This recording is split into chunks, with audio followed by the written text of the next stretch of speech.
Yes, ready.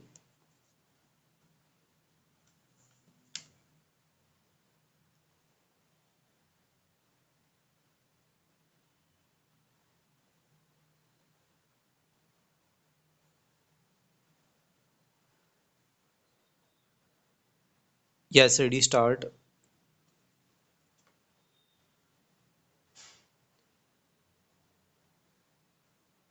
यह स्वागत योग्य है कि देर से ही सही दिल्ली और एनसीआर के सभी राज्यों ने वायु प्रदूषण से निपटने के लिए सतत रूप से सक्रिय रहने का निर्णय किया।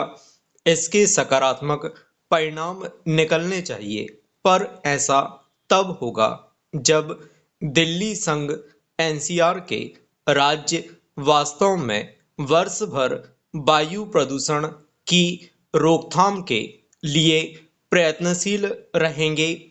समझना कठिन है कि अभी तक इसकी आवश्यकता क्यों नहीं समझी गई।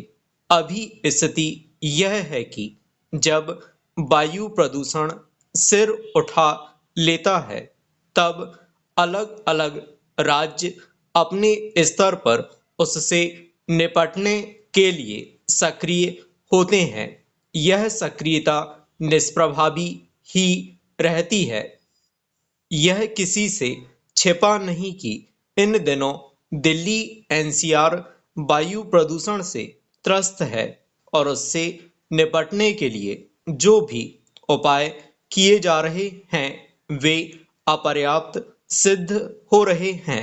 वायु प्रदूषण की गंभीर स्थिति के बीच दिल्ली एवं एनसीआर के राज्यों ने वायु की गुणवत्ता संभालने के लिए साल भर प्रदूषण रोधी उपायों पर काम करने के लिए अपनी जो योजना केंद्रीय वन एवं पर्यावरण मंत्रालय और वायु गुणवत्ता प्रबंधन आयोग को सौंपी है, उसके तहत सभी राज्य 15 जनवरी से वायु प्रदूषण पर लगाम लगाने का काम शुरू कर देंगे, जो वर्ष भर चलेंगे।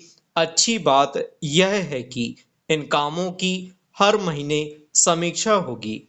इस सब के बावजूद प्रश्न यह है कि आखिर केवल दिल्ली एवं उससे सटे राज्य ही वायु प्रदूषण से पार पाने के लिए आगे क्यों आए हैं। यह कार्य तो हर राज्य और विशेष रूप से उत्तर भारत के सभी राज्यों को करना चाहिए। अब वायु प्रदूषण केवल दिल्ली एनसीआर की ही समस्या नहीं है, भले ही उसकी चर्चा अधिक होती हो।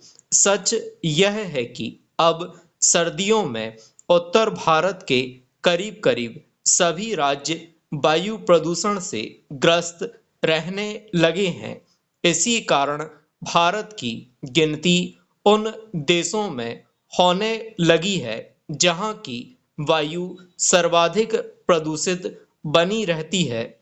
उचित यह होगा कि केंद्रीय वन एवं पर्यावरण मंत्रालय देश के सभी राज्यों से वायु प्रदूषण से निपटने की ऐसी किसी योजना पर काम करने को कहे जो वर्ष भर चलती रहे। फिलहाल यह कहना कठिन है कि दिल्ली एवं एनसीआर के राज्यों ने वायु प्रदूषण से निपटने के लिए 12 महीने सक्रिय रहने की जो तैयारी की है, उसके कैसे नतीजे कब तक सामने आएंगे। लेकिन यह समझा जाए कि वायु प्रदूषण से मुक्ति तभी मिलेगी जब आम जनता उसके प्रति सजग होगी और साथ ही अपना योगदान देने के लिए भी तत्पर रहेगी। लोगों को अपने जनप्रतिनिधियों पर इसके लिए दबाव डालना होगा कि वे जानलेवा साबित होते वायु प्रदूषण को गंभीरता से लें। उन्हें नगर निकायों पर भी दबाव बनाना होगा, क्योंकि स्थानीय स्तर पर जिन कारणों से वायु प्रदूषण बढ़ता है उनका निवारण करने में वे नाकाम ही हैं।